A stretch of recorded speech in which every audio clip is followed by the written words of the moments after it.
3 months of work gone. Just one empty folder left. Hey, you okay? Next time, back your shit up. How about tomorrow at 8? You free? Yeah, okay. We were spending almost every day together. So this is the guy I've been hearing so much about. Be honest with me. Are you actually in love with Lena, or are you just playing around with David's rich daughter? Hey, Dad, are you free one night? So, Ethan, what do you do? I work and study IT at the same time. Ethan, you mind taking a look at it? Ethan took the laptop without hesitation, sat down at the kitchen counter, and started working on it. I don't know what I did to deserve you. He was sitting at a cafe with an older woman. I couldn't ignore it anymore. Inside was an old phone. Then a woman's voice answered. Ethan? I called Sarah right away. Alexander Voss. He used to be an IT student here. Suddenly, the room started spinning. My ears were ringing.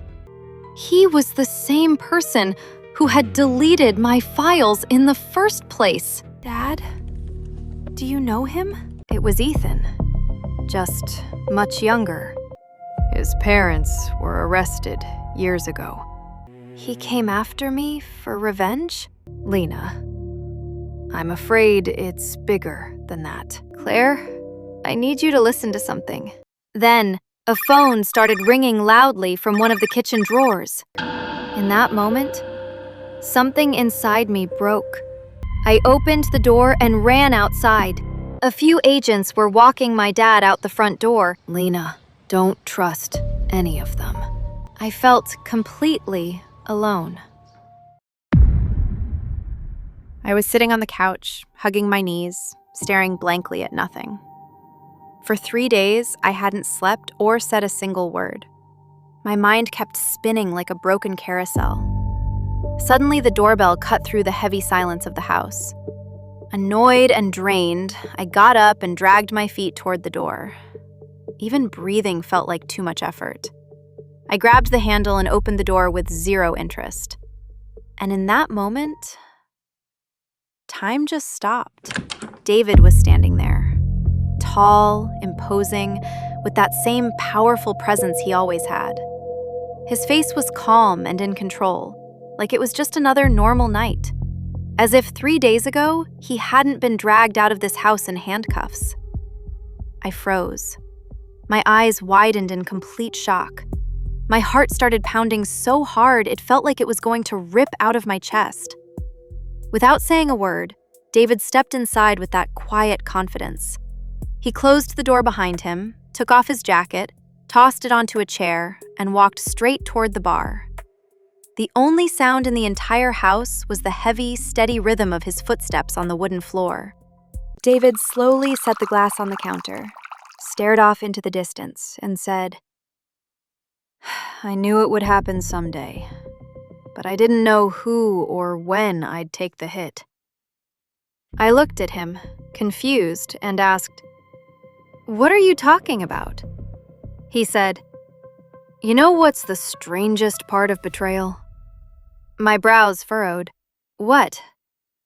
He gave a bitter smile. That you usually get hit from the place you spent years protecting. David took a deep breath, paused for a moment, then looked right at me and said, Do you remember how, when you were 6 or 7, my finances suddenly got a lot better in just 1 year? I said, I don't remember much, but as far as I know, your finances were always good. He cut me off. Not this good. I stood still, waiting for his next words. David continued. I made a huge bet on something everyone said was impossible. And I won. He took a step toward me. No one could know, because if it got out, even though it was legal, I'd be finished. It was 2008. I predicted the housing market was going to crash, and I bet on it. Completely legal, but since I was in the State Department, no one could know. Not even Claire. David took another sip of his whiskey, then quietly said, "Claire thought there was some dirty story behind this money. She thought it was related to the Voss family case, Ethan's parents." I asked, "Even if she thought that, there's no reason she'd want revenge." David lowered his head sadly and said, "Do you know why we separated?" In a dazed voice, I said, "You always avoided telling me. Every time I asked, Claire wouldn't say anything either." David gave a bitter smirk. "She shouldn't say it," I said in shock. "What really happened?" He didn't say anything for a few seconds. He just stared at the glass. Then, without raising his head, he spoke in a low, heavy voice. "Because the truth was uglier than you thought." His gaze stayed on the floor. I said in shock and disbelief, "Claire? How is that possible? She loved you." David continued, "She loved herself more." For a few moments, neither of us spoke. Then he went on, "My business partner figured it out before I did." I felt something sink inside me. "Your partner?" "Yeah." His voice turned cold. "He realized if he gave Claire something she valued more than love, he could use her." "What do you mean?" "Attention. Admiration." He paused. "Narcissists crave being worshipped more than love." For the first time, he named it. Claire was sick.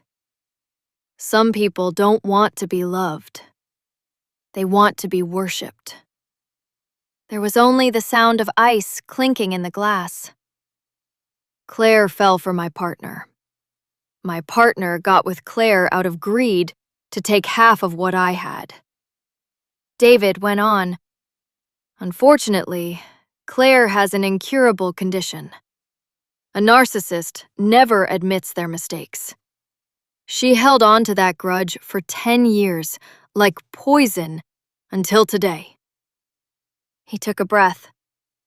"I had predicted that one day someone would try to hit me, so I planted fake documents in my files. Claire held on to that hatred for 10 years until she finally decided to strike. For that, she sacrificed you too. She thought she could access the files through Ethan, but now it backfired. The FBI is after her for providing false information." Everything suddenly fell apart. It felt like a huge hole had opened up in my chest that nothing could fill. Not crying, not screaming, not even breathing. Time felt like it had stopped. Every memory that seemed real and beautiful just a few days ago now looked like a burned photograph. The smiles, the kisses, the late-night talks, they all suddenly tasted like lies. It felt like I was falling with nothing underneath me, like I had lost all weight in my body. There was a scream stuck in my throat, but it didn't have the strength to come out. There was just this cold, heavy emptiness that had taken over everything. The days had blurred into a thick fog. I hadn't slept. I hadn't eaten. My room was buried under papers and documents. My laptop was always on, its cold light hitting my face. I was sitting on the bed, surrounded by all of it, checking everything one last time. I picked up my phone. Ethan's number was still in my recent calls. I stared at the screen for a few seconds, then typed a short message. "Tomorrow, 8 p.m., same cafe as usual." I sent it. Then I put the phone down and walked over to the mirror. For the first time in days, I tied my hair back, washed my face, and looked straight into my own eyes. Calm. No tension.